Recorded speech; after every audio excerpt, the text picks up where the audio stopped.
Hola, ¿qué tal Latinoamérica? Países latinoamericanos De América Latina. De patriotismo latinoamericano. En Latinoamérica. Son de Latinoamérica. Países de América Latina. Latinoamérica. En su gira por Latinoamérica. Más pobladas de Latinoamérica.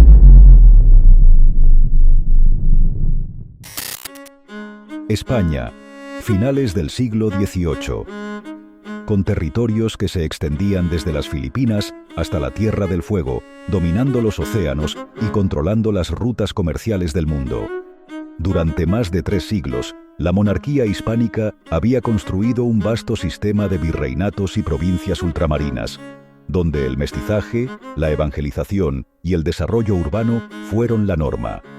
Un imperio basado en la integración, donde indígenas, criollos y peninsulares compartían ciudadanía bajo la misma corona. Ni esclavistas, ni segregacionistas, ni meros colonizadores. España había tejido un sistema donde la fe, el idioma y la lealtad al rey eran el pilar de una civilización unida. Pero este orden no gustaba a sus enemigos. Desde el siglo XVI, Francia e Inglaterra habían intentado debilitar a España. Inglaterra lo hizo con piratería y agresiones en el Caribe, mientras que Francia, con sus ambiciones expansionistas en Europa y América, veía en la fragmentación del Imperio español su mejor oportunidad. Ambos sabían que derrotar a España militarmente era casi imposible, así que optaron por una guerra más insidiosa. Una guerra de desgaste, infiltración y manipulación. España no gobernaba sus territorios como colonias, sino como provincias y reinos integrados en un sistema político-administrativo bien estructurado. Desde el Consejo de Indias, que supervisaba el gobierno en América, hasta las audiencias, que funcionaban como tribunales y órganos administrativos, la monarquía hispánica había desarrollado un modelo de gobierno descentralizado que permitía una administración eficiente. Las leyes de Indias, promulgadas desde el siglo XVI, establecían un marco jurídico que protegía a indígenas y criollos, prohibiendo abusos y garantizando derechos. Fue el primer cuerpo legal en la historia en reconocer la humanidad de los indígenas, otorgándoles la categoría de súbditos libres. El Imperio español no se limitaba a extraer recursos, sino que creaba ciudades y sociedades estructuradas. El trazado de cuadrícula de sus ciudades, aún visible en muchas capitales hispanoamericanas, fue un reflejo de un plan de urbanización que buscaba orden, integración y desarrollo económico.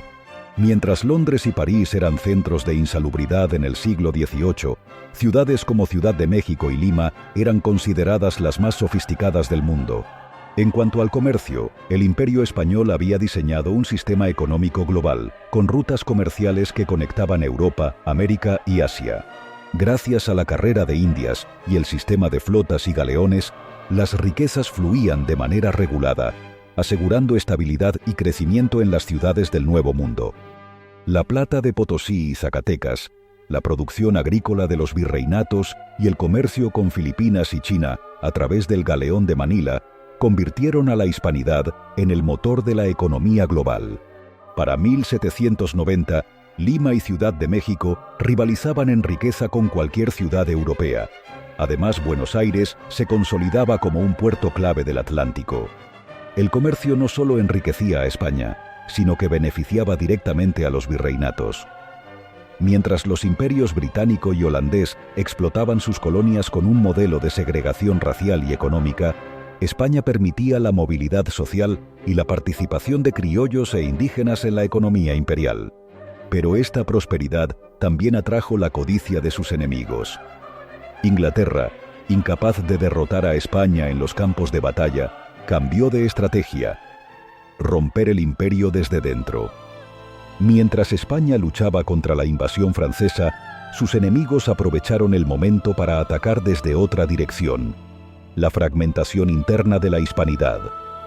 En los virreinatos de América había una población leal a la corona, pero también una élite criolla que veía la oportunidad de tomar el poder para sí misma. No eran indígenas supuestamente oprimidos levantándose contra el yugo español, como la propaganda posterior intentó vender. Eran hispanos contra hispanos, españoles nacidos en América enfrentándose a españoles peninsulares. Una guerra civil con el sello de las grandes potencias europeas. Inglaterra había intentado durante siglos penetrar los territorios españoles en América.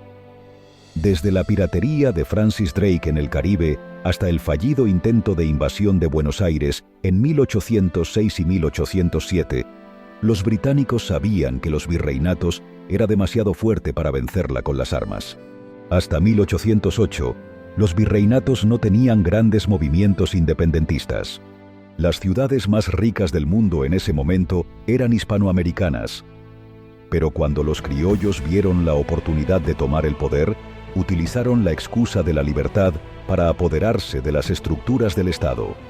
¿Libertad para quién?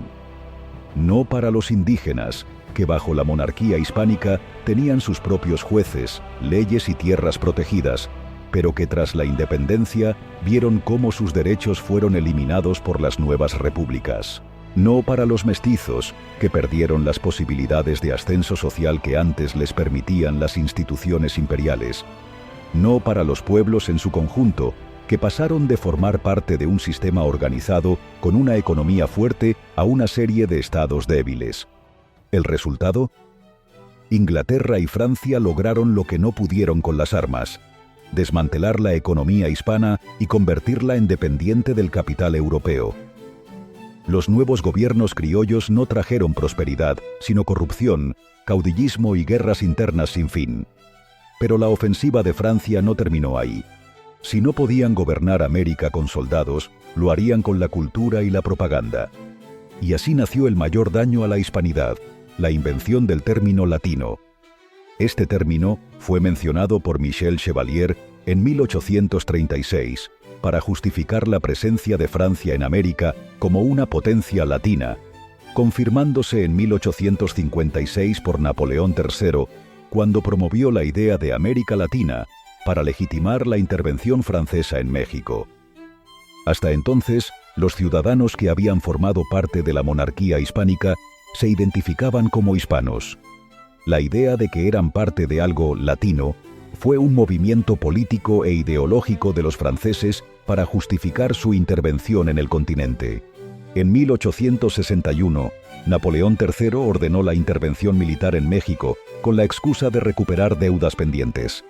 En un principio España se unió a Francia, pero cuando el general francés Charles de Lorenzes rompió lo acordado de la Convención de Londres, España se dio cuenta de que Napoleón III tenía en mente otros planes más imperialistas. Para ello, impuso a Maximiliano de Habsburgo como emperador de México, tratando de implantar un sistema monárquico europeo en un país cuya identidad había sido forjada dentro de la tradición hispánica y que ahora caminaba independiente. Pero Napoleón III también quería controlar la narrativa. Fue en este período cuando intelectuales franceses y sus aliados en las élites criollas comenzaron a popularizar el término América Latina, presentándolo como un concepto cultural que englobaba a los pueblos de habla española, portuguesa y francesa en el continente. La trampa era clara: si América era latina, entonces no era hispánica. Si los nuevos países aceptaban esta etiqueta, estarían aceptando que su identidad no estaba vinculada a España, sino a una vaga herencia europea latina en la que Francia podía reclamar un lugar de influencia. Los nuevos gobiernos criollos que habían recibido apoyo británico y francés aceptaron la etiqueta sin cuestionarla. Les convenía desvincularse de España, a la que culpaban de todos sus males. El resultado fue desastroso. Al aceptar la etiqueta latina, Hispanoamérica se convirtió en un bloque sin raíces claras y abierto a la manipulación extranjera. Pero aquí es donde viene la gran pregunta. Si América habla español y portugués, ¿por qué no podemos llamarla Latinoamérica? Pues porque el idioma no define una civilización. Si aceptáramos que una nación es latina solo porque su lengua proviene del latín, entonces, ¿por qué nadie llama latinos a los italianos, franceses del Quebec o a los rumanos? Todos ellos hablan lenguas romances, pero nadie usa esa etiqueta para ellos. El argumento lingüístico no se sostiene, y aún menos en Hispanoamérica, donde siguen existiendo cientos de lenguas indígenas. ¿Dónde queda la identidad de los pueblos que hablan quechua, náhuatl, mapudungún o guaraní? Bajo la monarquía hispánica, muchas de estas lenguas fueron protegidas, enseñadas en las misiones y hasta utilizadas en documentos oficiales. De hecho, el quechua fue lengua oficial en el Virreinato del Perú. Pero después de la independencia, los nuevos gobiernos criollos las marginaron y las declararon ilegales en muchos casos. ¿Pero por qué seguimos diciendo Latinoamérica? Porque la guerra cultural nunca terminó. A día de hoy, en los libros de historia, en las universidades y en los medios de comunicación, se sigue repitiendo de que América es latina y no hispánica. Pero esto no tiene por qué seguir así. Es hora de recuperar la hispanidad, de reconocer que los territorios que formaron parte de la monarquía hispánica no fueron colonias, sino virreinatos y provincias, tan parte de España como Sevilla o Valladolid, y que el término latino no es más que una etiqueta impuesta para borrar nuestra identidad. España no fue derrotada en el campo de batalla, sino traicionada por sus propias élites y saboteada por sus enemigos. Lo latino intentó fragmentarnos, pero la hispanidad nunca murió. Solo espera a que sus hijos la reconozcan de nuevo. Porque la hispanidad es una hermandad que se fortalece en la unión de sus naciones libres y soberanas. Y ahora te pregunto a ti, ¿por qué sigues llamándote con un término inventado por un emperador francés que quería invadir América?